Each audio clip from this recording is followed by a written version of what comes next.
Hello, this is Sandra Brown of Happiness Past 60. So I've, you can see my coffee cup. Maybe I turn it. So Mr. Bill went to Bible study, and that's a time I can video and not be a self-conscious. There's a lot going on. One thing, one of my granddaughters, the youngest one, was married on the 20, let's get my glasses. I got notes. I'm not very well organized, but I'm trying. The 26th, okay. She was married in Mexico to a young man named Jeremy. And they seemed to be very happy. Mr. Bill and I didn't go. It was kind of just a long ways to go to Mexico. And it was mostly for the young people.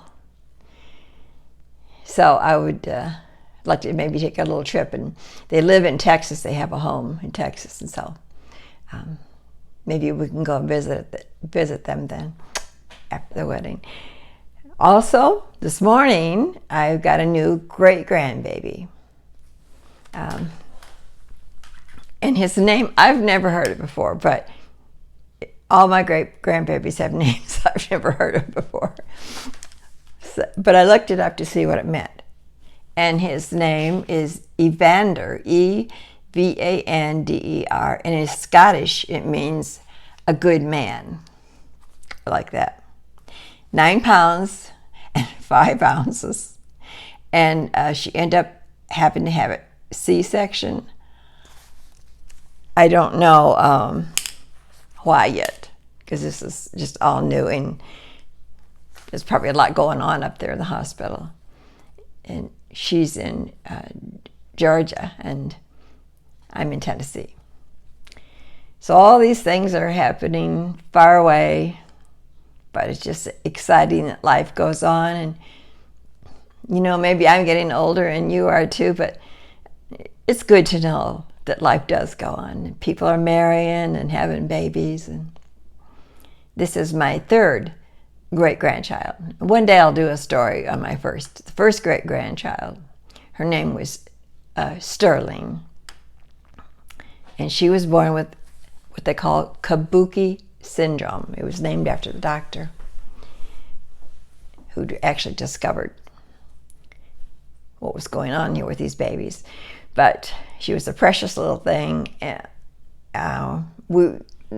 only had her for 8 months. Most of her life was spent in the hospital, but I might put a little photo of her up there.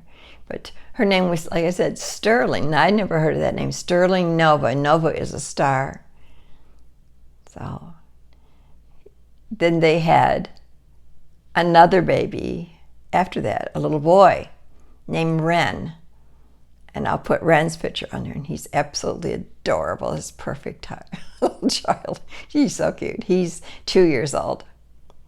And now we've got this new little baby, and this is the first time we've had one who has darker hair and skin. And my granddaughter said they're calling him the little tan man because her husband, I believe he's Irish and Indian, from India, his father. So he's a nice looking man. So that's exciting. That just happened this morning. Okay, on to me, what's going on with my heart and everything. Well, after I had that heart attack, it was a year ago last March, they put me on a medication called Metoprolol. I never say that right. Metropolol. And from the time I got on that medication, but I wasn't sure if it was the medication. See, my camera's scooting down. I'm not sure if it was a medication or if it was because they put those heart valves in in the valves of my heart, not heart valves, but stents in my heart valves and stent in my carotid artery. Okay, so I thought, well, maybe I'm just getting this big flow of blood coming through, or who knows.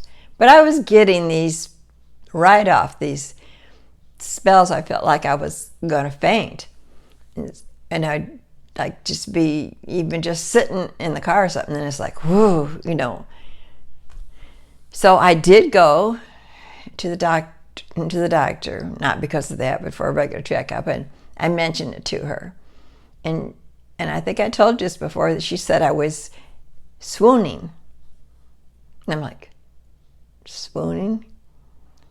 You mean like on PBS when they do that, you know, that little part in the front where the lady goes, ah, like, that's just not me. It's really not my personality. And she says, well, things change when you get older. So I've been trying to put up with this all this time.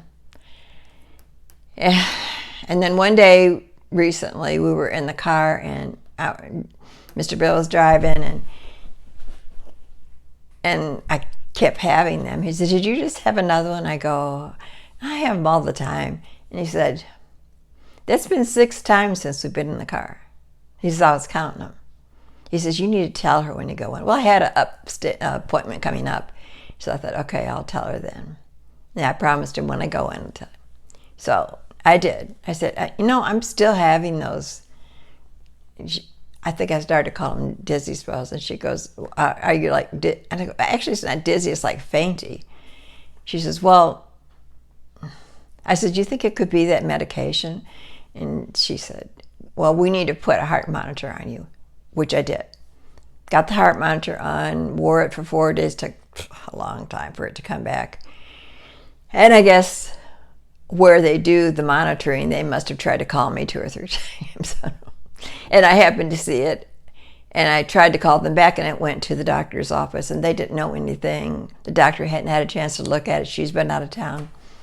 Went into the doctor, and Mr. Bill said, I'm going to go in with you. And I go, okay. I go, but you know, I don't think there's anything at all, because when I wore it, honestly, you know how it goes? You put something on like that. It's like taking your car in, and it doesn't make that noise anymore. That's how I felt when I was wearing the heart monitor. I did the best I'd ever done. It wasn't bad at all. So she was very busy that day we went in. We had to wait a long time to get him. So she had not even looked at the report. So when she walked in, if I remember, her words were, she opened it up and she said, oh, I am flabbergasted. I think that's the word she used. And we're like, you know, why? She goes, you need a pacemaker. And I go, what? And we were just kind of taken back, because I didn't expect anything to show up. And I said, she goes, look at this. And then she opened the chart up. She says, you flatlined over 30 times in 3 days. And I could see it on the chart, yeah, that it was just over and over, you know. So that wasn't good, right? It's not good when your heart stops. It's not good for your health. So I said, well, could it just be that medication I'm taking? And then she said, you know, the Metroprolol, or am I saying that right? Metroprolol. Anyway, it slows your heart down, is what it does. It also helps bring your blood pressure down. She says, well, it could be that. She says, we need to put you back on that heart monitor again if we take you off of the medication. So she took me totally off Friday, last Friday. So I haven't taken anything. And they put a heart monitor on me, I think a few days later, I don't know. And so I wore it for 3 days and sent it in the mail yesterday. it's sitting there. I got to put it in the mail. I forgot. Anyways, yeah, that's going to go in the mail. But you know what? I haven't had one fainty spell since I got off that Metoprolol. Not one. Of course, it seemed to tend to want to bring my blood pressure up a little because that was helping. So I've been keeping an eye on the blood pressure, and it seems to be normalizing now. And I've taken lisinopril with though. So I don't see that there's going to be, and to me, I don't think there's going to be any problems at all when they take a look at this. Because I felt fine. You're supposed to push the button every time you have one of those spells and write down what time, what you were doing. I sent a blank notebook back because I didn't have any problems. And my prayer has been I get off everything, all medication. That's what I want. So far now I'm off the blood thinner. Now I think I'm going to get off of this one. Because you know what? I ain't got to take it no more. All right. So if you want to say a little prayer for me, just pray that I do not have to have a pacemaker, because I don't believe I'm going to at all. All right, I'm going to stop it and come back on here.